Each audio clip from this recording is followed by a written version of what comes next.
Transcript. Judge Jamal Hayes drummed his fingers on the steering wheel, softly humming along to the jazz music playing gently through his car's speakers. The leather seats of his new Mercedes still had that delightful new car scent he cherished as he drove down Maple Avenue, flanked by sprawling mansions and well-kept lawns. He couldn't help but feel a sense of pride. After years of dedication, he had finally arrived in this prestigious neighborhood. His tranquil drive was abruptly interrupted as red and blue lights flashed in his rearview mirror. Jamal's brow furrowed as he pulled over, contemplating what he might have done wrong. He had been driving well below the speed limit, taking in the scenery. Officer Karen Michaels approached the driver's side window, her hand resting on her holster. "License and registration," she commanded, her tone sharp and severe. Jamal complied, reaching for his wallet. "May I ask what the issue is, officer?" Officer Michaels ignored his inquiry, snatching the documents from his grasp. Her eyes narrowed as she scanned them before looking back at Jamal. "Step out of the vehicle, sir." "Excuse me?" Jamal's confusion morphed into disbelief. "I don't understand what's happening. I said step out of the vehicle now." Officer Michaels' grip tightened on her holster. Jamal's heart raced, but he maintained a calm and steady voice. "Officer, I'm Judge Jamal Hayes. This is my car. I live just down the street. There must be some misunderstanding." Officer Michaels scoffed. "A likely story. Out of the car now. Don't make me ask again." Jamal slowly opened the door, his mind racing as he stepped onto the pavement. He noticed curious neighbors peeking out from behind curtains. The shame and anger burned in his chest, but he fought to maintain his composure. "Turn around. Hands on the car," Officer Michaels barked. "This is entirely unnecessary," Jamal protested, even as he complied. "I've done nothing wrong." Officer Michaels began patting him down roughly. "We've received reports of car thefts in the area. This vehicle matches the description of one that was stolen last week." Jamal's jaw clenched. "I assure you this car was not stolen. I purchased it 3 days ago. If you would just let me explain." "Save it for the station," Officer Michaels interrupted, reaching for her handcuffs. Jamal's mind raced. He knew his rights, understood the law better than most, but in that moment, none of that seemed to matter. The weight of generations of injustice bore down on him, threatening to crush his spirit.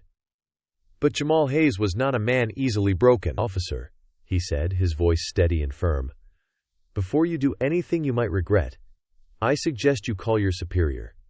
I'm sure they'd be very interested to know you're about to arrest a federal judge without probable cause." Officer Michaels hesitated, her hand hovering over the handcuffs. "You expect me to believe you're a judge?" Quote, "I expect you to do your job properly," Jamal replied, "which includes verifying my identity before making a wrongful arrest. Call your superior now." Quote. Something in his tone must have resonated with her. Officer Michaels took a step back, her confidence faltering. She reached for her radio, her eyes never leaving Jamal as they awaited a response. Tension hung in the air.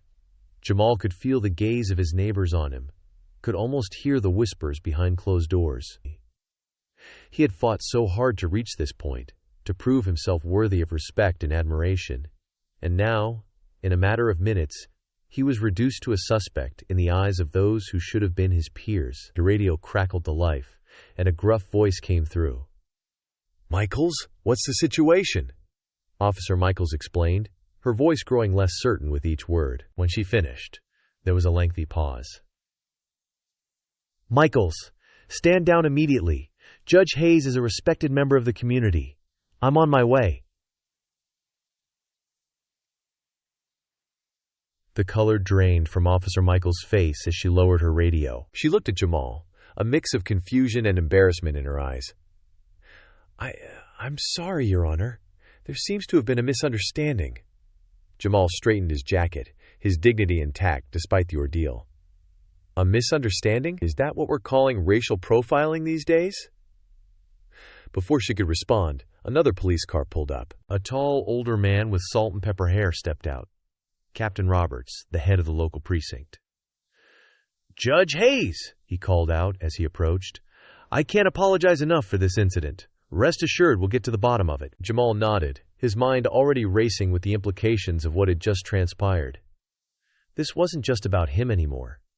It was about every person of color who had ever been wrongly accused, every life damaged by unchecked prejudice. As Captain Roberts turned to reprimand Officer Michaels, Jamal made a decision that would change not just his life, but the lives of countless others. "Captain," he said, his voice carrying the weight of his position, "I'd like to speak with you and Officer Michaels not as a victim, but as someone who believes we can turn this unfortunate incident into an opportunity for growth and change." Captain Roberts looked at him with surprise and respect.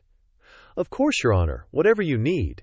As they walked toward the captain's car, Jamal couldn't help but wonder if this moment could be the catalyst for real change, or if it would just be another footnote in a long history of injustice. Little did he know this was only the beginning of a journey that would challenge everything he thought he knew about justice, prejudice, and the power of one person to make a difference. "Captain," Jamal said as they reached the car, "I think we need to have a serious discussion about the state of policing in this community. Would you agree?" Captain Roberts nodded solemnly.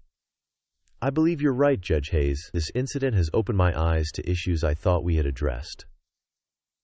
"I'm all ears." Jamal took a deep breath, his gaze sweeping from Captain Roberts to Officer Michaels, who stood nearby, her face a mix of shame and defiance. "Let's begin by acknowledging the elephant in the room.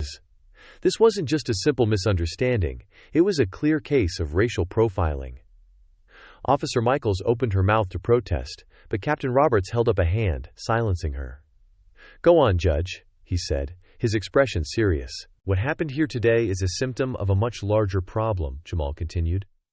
"It's not just about one officer or one incident.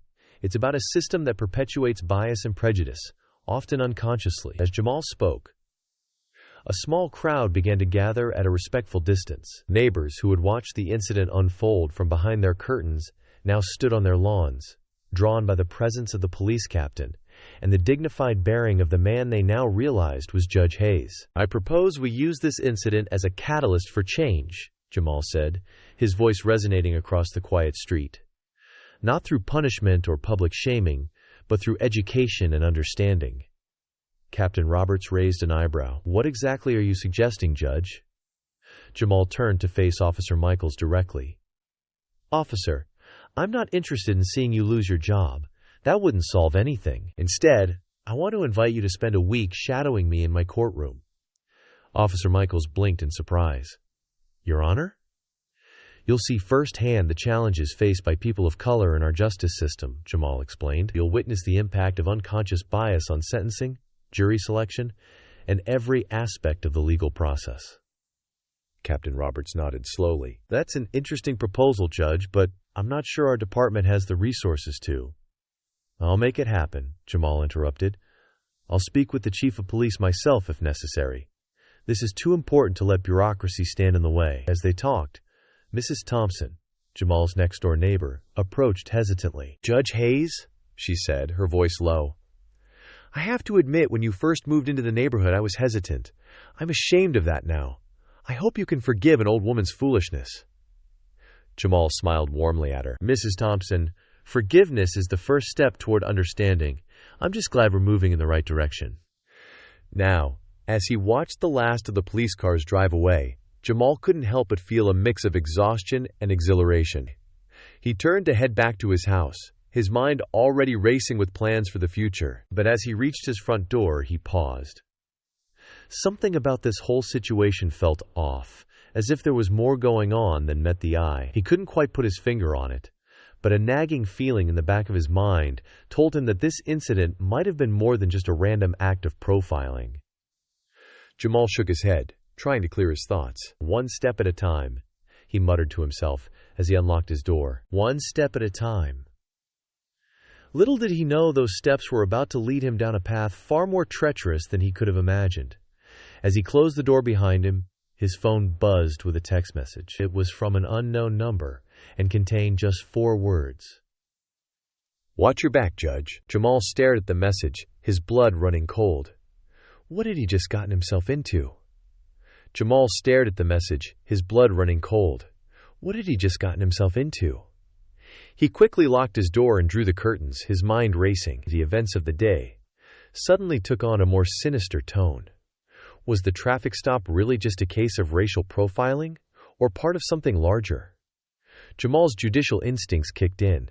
He needed more information before jumping to conclusions. He saved the number and took a screenshot of the message, then called his longtime friend and confidant, Detective Marcus Johnson.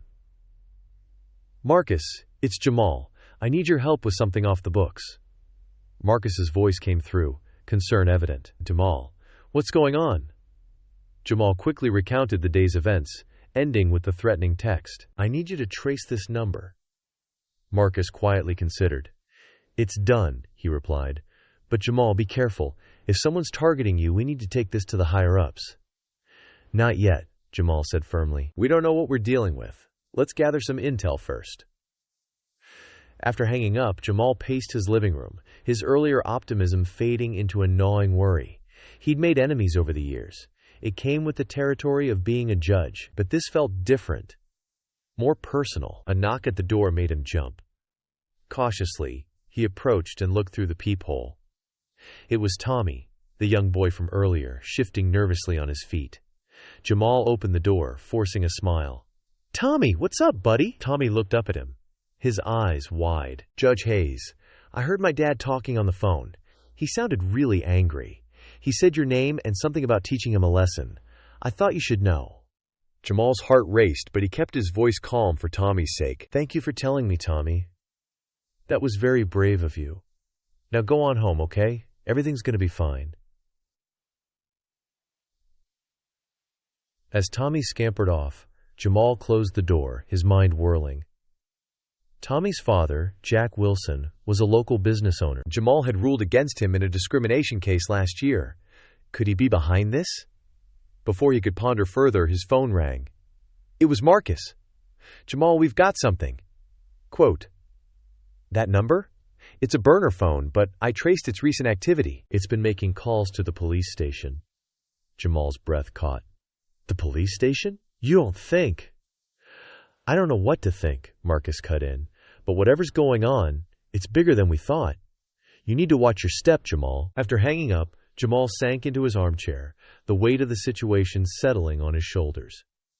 He had wanted to make a difference, to change the system from within, but now it seemed the system was fighting back. His doorbell rang, startling him out of his thoughts. This time, it was Captain Roberts.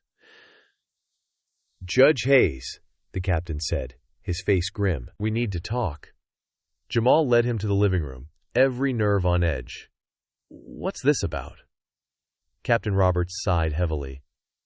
"There's no easy way to say this, Judge. We've received an anonymous tip. There are allegations of corruption against you, bribery, misconduct on the bench." Jamal felt as if the floor had dropped out from under him. "What?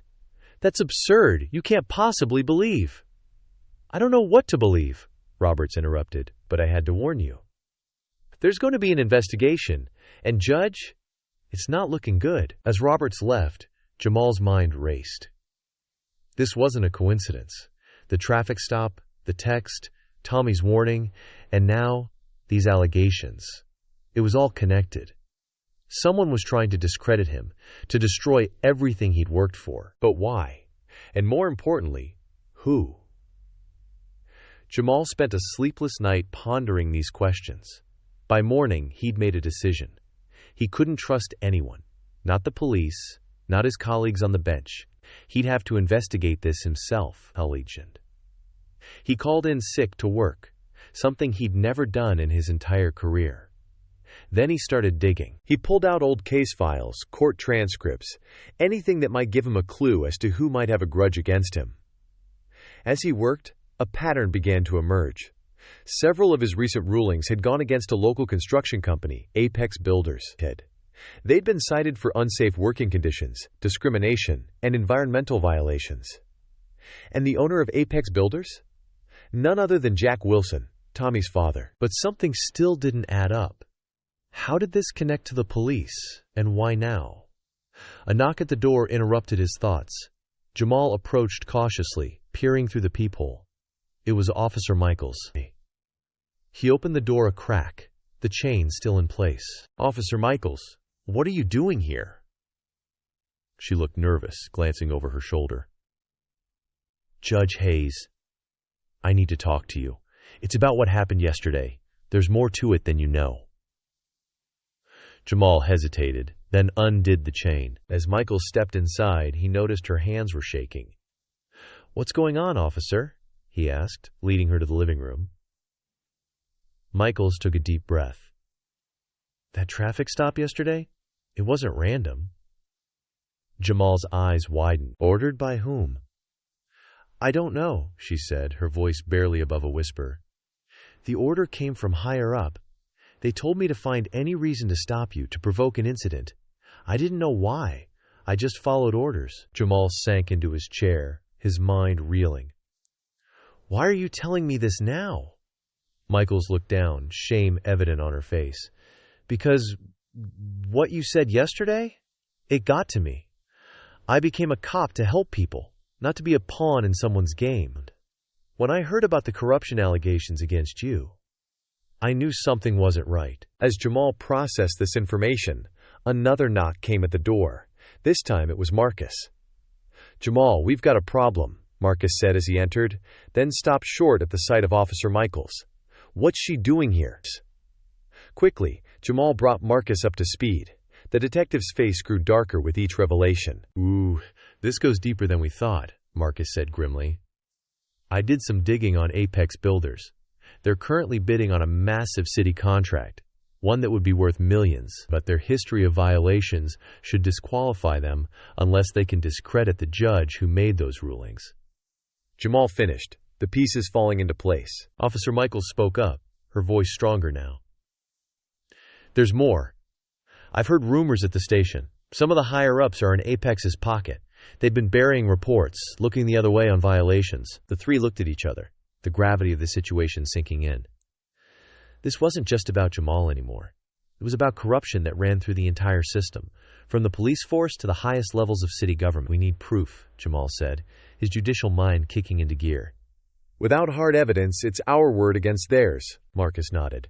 "I might be able to get access to some internal police records, if we can connect the dots between Apex and the corrupt officers." "And I can help," Michaels added, a newfound resolve in her voice. "I know which officers to watch, which ones have been acting suspiciously." Jamal looked at them both, feeling a glimmer of hope. "It's risky. If we're caught." "It's worth the risk," Marcus said firmly. "This is bigger than any of us." As they began to formulate a plan, Jamal couldn't shake the feeling that they were stepping into dangerous territory. They were up against powerful people who wouldn't hesitate to protect their interests. But he also knew they couldn't back down. Too much was at stake. Not just his reputation, but the integrity of the entire justice system. As the sun began to set, casting long shadows across his living room, Jamal made a silent vow. He would see this through, no matter the cost.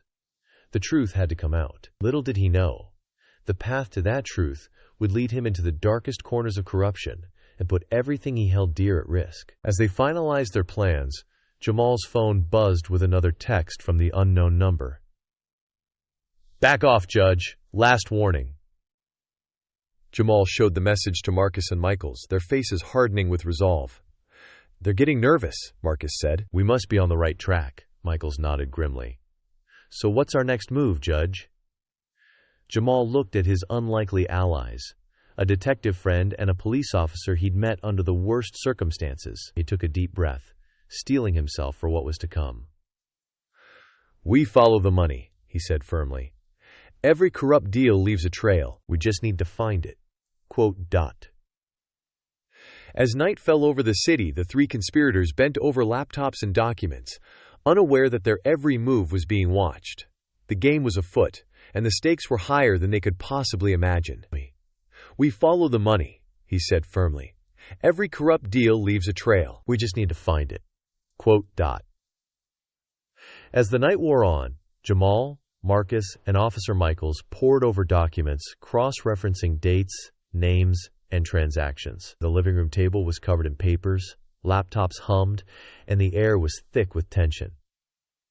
"Look at this," Marcus said, pointing to his screen. "There's a pattern of large deposits into the account of Deputy Chief Richards. They coincide with key decisions favoring Apex Builders." Quote. Jamal leaned in, his eyes narrowing. "Can we trace those deposits back to Apex?" Marcus shook his head. "Not directly, They're coming from a shell company. But get this. The shell company was registered by a law firm that represents Apex in several cases. Officer Michaels spoke up, her voice tense. Richards has been pushing hard for increased patrols in areas where Apex has properties. Said it was about community safety, but now we know better. Jamal finished grimly. But this isn't enough. We need irrefutable proof of the connection between Apex and the police department. A loud knock at the door made them all jump. Jamal approached cautiously, peering through the peephole. His heart raced as he recognized the figure outside. It's Captain Roberts, he whispered to the others. Marcus and Michaels exchanged worried glances. Should we hide? Michaels asked. Jamal thought for a moment, then shook his head. No. If he's part of this, hiding will only make us look guilty. If he's not, maybe he can help. He opened the door, forcing a calm expression. Captain Roberts, this is unexpected. Roberts' face was grim. Judge Hayes, may I come in? As Roberts entered, his eyes widened at the sight of Marcus and Michaels. Detective Johnson, Officer Michaels, what's going on here? Quote. Jamal took a deep breath. It was time to take a leap of faith. Captain, we're investigating corruption within the police department and its connection to Apex Builders. We believe that traffic stop and the allegations against me are part of a larger conspiracy. Robert's face remained impassive for a long moment. Silence hung heavy in the room. Then, to everyone's surprise, he sighed heavily and sank into a chair.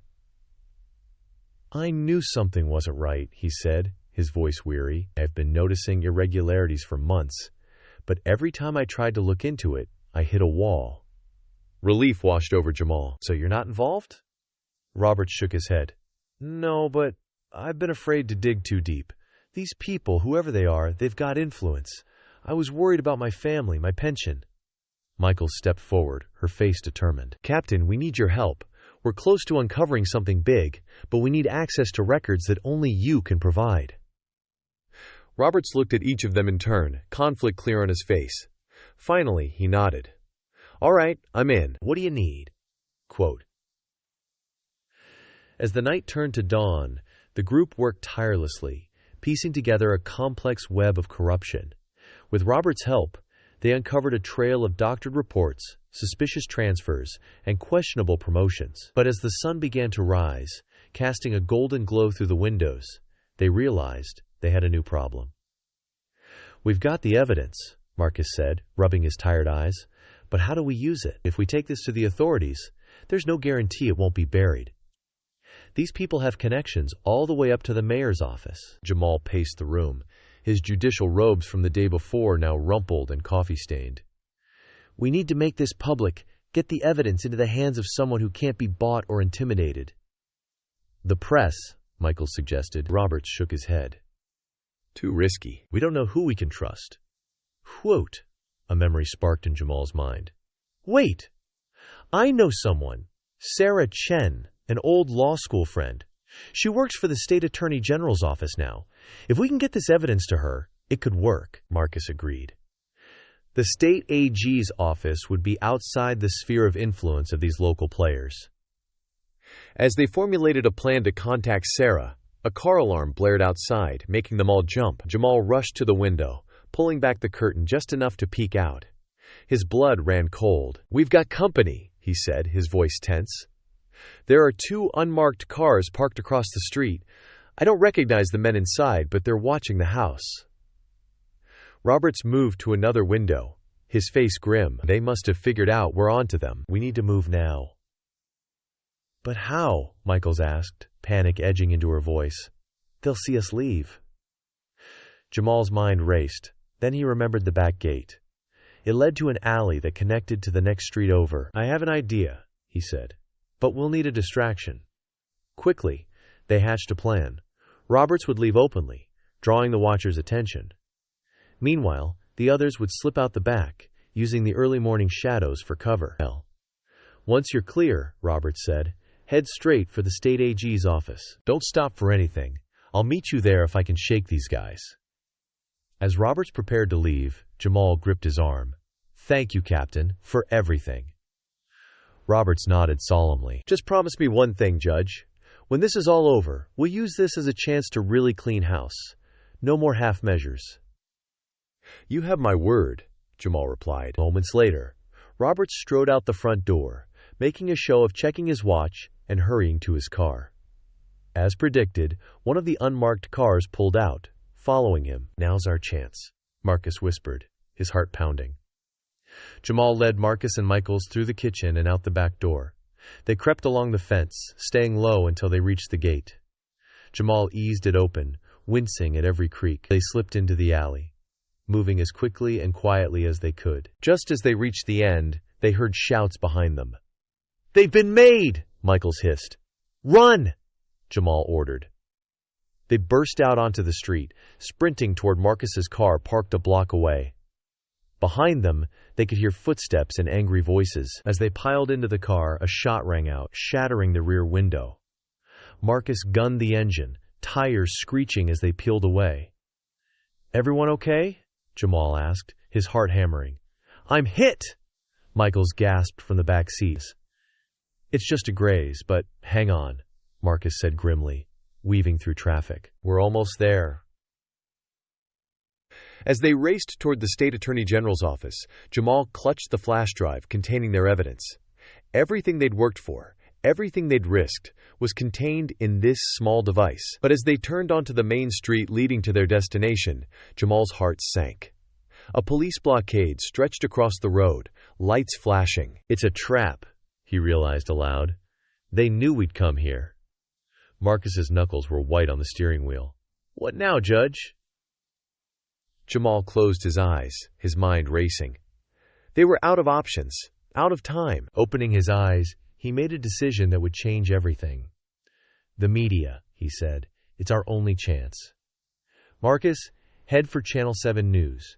We're going to broadcast the truth to the entire city." As Marcus swerved onto a side street, narrowly avoiding the blockade, Jamal knew they were racing against time. Their pursuers would figure out their destination soon enough, but for now, they had a slim lead, and sometimes, Jamal thought, a slim lead was all you needed to change the world.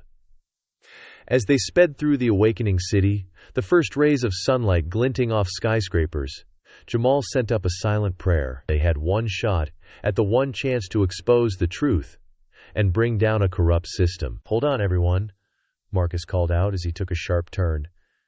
"But we're almost there." The Channel 7 News building loomed ahead, a beacon of hope in their desperate flight. But as they approached, Jamal spotted more police cars converging from side streets. "They're boxing us in," he realized. "Marcus, we need to—" His words were cut off as their car was suddenly T-boned by a large SUV. The world spun, metal screamed, and everything went black. Jamal came to with a groan, his head pounding, smoke filling his nostrils, and he could taste blood in his mouth. Blinking away the fog, he took in the scene around him. Their car was on its side, steam hissing from the crumpled hood. Marcus was slumped over the steering wheel, a gash on his forehead. In the back seat, Michaels was stirring, her face contorted in pain. "Marcus! Michaels!" Jamal called out, his voice hoarse. Marcus lifted his head slowly, wincing. "I'm okay, I think." "Michaels? Still here?" she mumbled from the back. "But I can't move my leg. It's pinned outside." Jamal could hear sirens approaching. They were out of time. The flash drive, he suddenly remembered, patting his pockets frantically. Relief washed over him as his fingers closed around the small device. Their evidence was safe. "We need to move," Jamal said, unbuckling his seatbelt. "Can you get out, Marcus?" Marcus nodded, already working on his door. With a grunt, he managed to push it open and climb out. Jamal followed. Then they both turned to Michaels. "My leg's stuck," she said, panic edging into her voice. "The door's crushed. I can't." "We'll get you out," Jamal promised. He and Marcus began pulling at the wreckage, ignoring the cuts on their hands as they worked to free her. The sirens were getting closer. In the distance, Jamal could see the Channel 7 building tantalizingly close yet so far away. With a final heave, they managed to create enough space for Michaels to squeeze out. She stumbled as she put weight on her injured leg, and Jamal caught her. "We can't outrun them," Marcus said, looking at the approaching police cars. "Not with Michaels hurt." Jamal made a split-second decision. "You two create a distraction. I'll make a run for the news station." "No way," Michaels protested. "We're in this together." "Listen," Jamal said urgently, "this is bigger than any of us. The truth needs to come out no matter what. I have the best chance of getting through alone." Marcus and Michaels exchanged a look, then nodded reluctantly. "Be careful, Judge," Marcus said. "You too," Jamal replied. He pressed the flash drive into Marcus's hand. "Just in case I don't make it, find a way to get this out." ... With that, Jamal took off running toward the Channel 7 building. Behind him, he heard Marcus and Michaels shouting, drawing the attention of the approaching officers. Jamal's lungs burned as he sprinted down the sidewalk. His body, battered from the crash, protested with every step, but he pushed on, driven by a desperate need to expose the truth. He was halfway to the building when a police cruiser screeched to a halt in front of him. Jamal veered into an alley, heart pounding as he heard footsteps pounding after him. The alley was a maze of dumpsters and fire escapes. Jamal zigzagged through, vaulting over obstacles and ducking under low-hanging pipes. His pursuer was gaining ground, the sound of heavy breathing getting closer. Just as Jamal thought he might lose his lead, he spotted a partially open door in the side of a building. Without hesitation, he darted inside. He found himself in a dimly lit storeroom filled with shelves of cleaning supplies. Jamal crouched behind a stack of boxes, trying to quiet his ragged breathing as he heard the officer run past the door. For a moment, all was quiet. Then a voice crackled over a radio. "All units be advised. Suspect Jamal Hayes is headed towards Channel 7 News. Apprehend at all costs. He is to be considered armed and dangerous." Jamal's blood ran cold. They were painting him as a criminal, setting the stage to discredit anything he might say.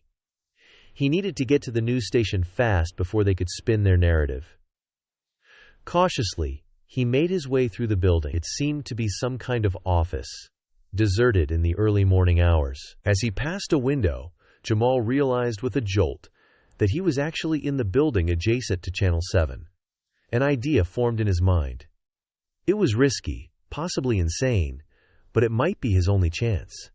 Jamal found the stairwell and climbed to the roof. The cool morning air hit him as he emerged, and he could see the Channel 7 building looming next door. Between the two buildings was an alley about 10 feet wide. "I must be out of my mind," Jamal muttered as he backed up for a running start. He sprinted across the roof, his heart in his throat. Just as he reached the edge, he pushed off with all his might. For a terrifying moment, Jamal was airborne, the alley yawning beneath him. Then his feet hit the opposite roof, and he rolled to absorb the impact. Panting, Jamal picked himself up. He'd made it. He was on the roof of Channel 7 News. Finding the roof access door, Jamal made his way into the building. He could hear the bustle of the newsroom below, preparing for the morning broadcast. As he descended the stairs, Jamal's mind raced. How could he convince them to put him on air? Would they even believe him? He burst into the newsroom, causing heads to turn. "My name is Judge Jamal Hayes," he announced, his voice carrying across the stunned silence. "I have evidence of widespread corruption in the police force and city government. I need to speak on air immediately." For a moment, no one moved. Then a woman stepped forward, her eyes sharp with interest. "Linda Chen, executive producer. You have 2 minutes to convince me why I should risk my career on this." Jamal took a deep breath and began to speak. He laid out the evidence they'd uncovered, the connections between Apex builders and corrupt officials, the attempts to silence him. As he spoke, he saw the shock and realization dawning on Linda's face. When he finished, she was silent for a long moment. Then she turned to her team. "Get him to makeup.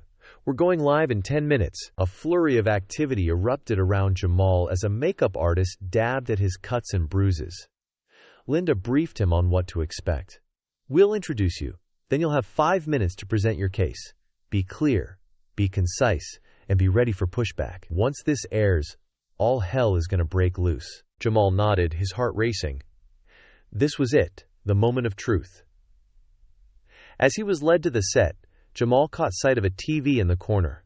His breath caught as he saw footage of Marcus and Michaels being arrested, labeled as accomplices in a judge's crime spree. Anger and determination surged through him. He had to set the record straight, not just for himself but for them. The lights on set were blinding as Jamal took his seat. The anchor, a man with a perfectly coiffed haircut, gave him a questioning look. "We're live in 30 seconds, a voice called out. Jamal closed his eyes, centering himself. He thought of all the people who had been wronged by this corrupt system. Of Marcus and Michaels who had risked everything to help him. Of young Tommy growing up in a world where justice seemed like a distant dream. And we're live in 3, 2, 1. The anchor's voice was smooth and professional. "We interrupt our regular programming for a special report. Joining us now is Judge Jamal Hayes, who claims to have evidence of widespread corruption in our city's government and police force." "Judge Hayes, you have the floor." Jamal looked directly into the camera, his voice steady and clear. "Citizens of our great city, I come to you today with a heavy heart and an urgent message. Our justice system, the very foundation of our society, has been corrupted." As Jamal spoke, laying out the evidence and connections they had uncovered, he could see the shock on the faces of the crew around him. Phones began ringing off the hook in the background. He was halfway through his explanation when the studio doors burst open. A group of police officers, led by Deputy Chief Richards, stormed in.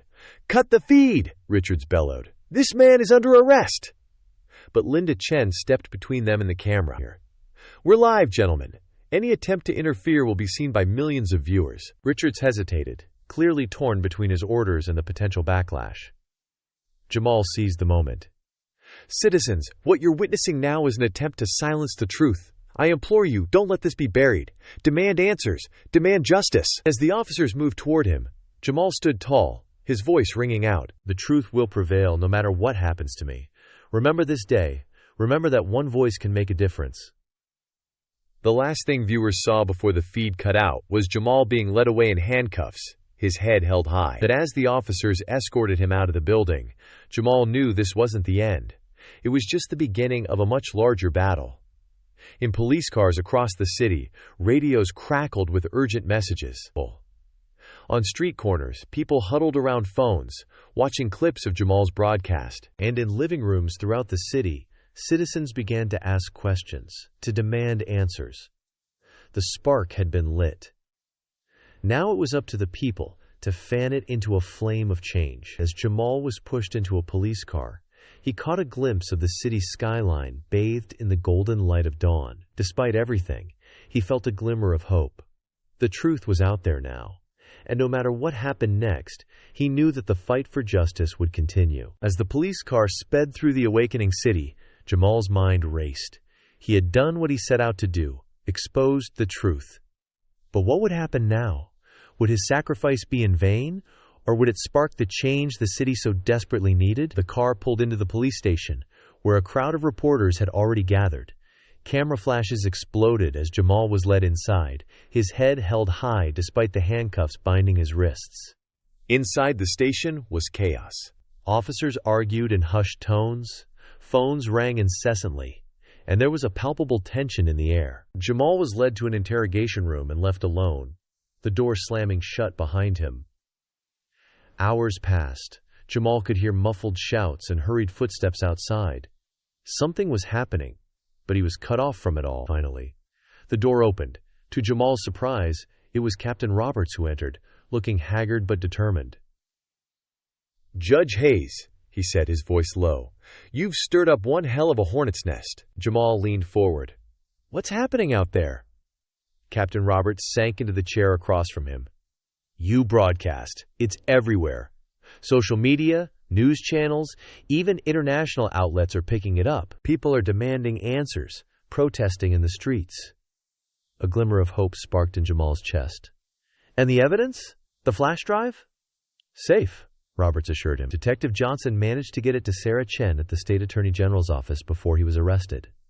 They're going through it now. Jamal let out a breath he didn't realize he'd been holding. So what happens next? Before Roberts could answer, the door burst open.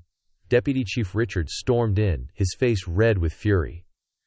"You're finished, Hayes," he snarled. "By the time we're done, you'll be lucky if you ever see the outside of a cell again." But Roberts stood, placing himself between Jamal and Richards. "That's enough, Deputy Chief. The State Attorney General's office is taking over this investigation. Judge Hayes is to be released immediately." Richards' face paled. "You can't do that! You have no authority!" Actually, he does, a new voice said. Sarah Chen walked in, flanked by two stern-looking agents. By order of the Attorney General, this entire department is under investigation. Deputy Chief Richards was arrested for corruption, obstruction of justice, and conspiracy. As Richards was led away, protesting loudly, Sarah turned to Jamal. You took one hell of a risk, old friend, but it paid off. We've got enough evidence to bring down half the city government. The next few weeks were a whirlwind. Jamal found himself at the center of a storm of media attention, legal proceedings, and public outcry. The evidence he and his allies had gathered proved damning. One by one, corrupt officials were arrested, from low-level cops to high-ranking city officials. Apex Builders' illegal activities were exposed, leading to the company's downfall. Jack Wilson, Tommy's father, was among those arrested, charged with bribery and fraud. But amidst the satisfaction of seeing justice served, Jamal couldn't shake a sense of unease. The system that had allowed this corruption to flourish was still in place. A real, lasting change would require more than just arresting a few bad actors. It was this thought that led Jamal to make a decision that would shape the rest of his life. On a crisp autumn morning, Jamal stood before a podium, cameras flashing as he prepared to address the city. Taking a deep breath, he began to speak. Citizens of our great city, we have weathered a storm of corruption and deceit. We have seen how those entrusted with power can abuse it for personal gain. But we have also seen the power of truth and the courage of those willing to stand up for what's right. He paused, looking out at the sea of faces before him. It is not enough to simply remove the bad apples. We must examine the entire orchard. That is why today I am announcing my resignation from the bench.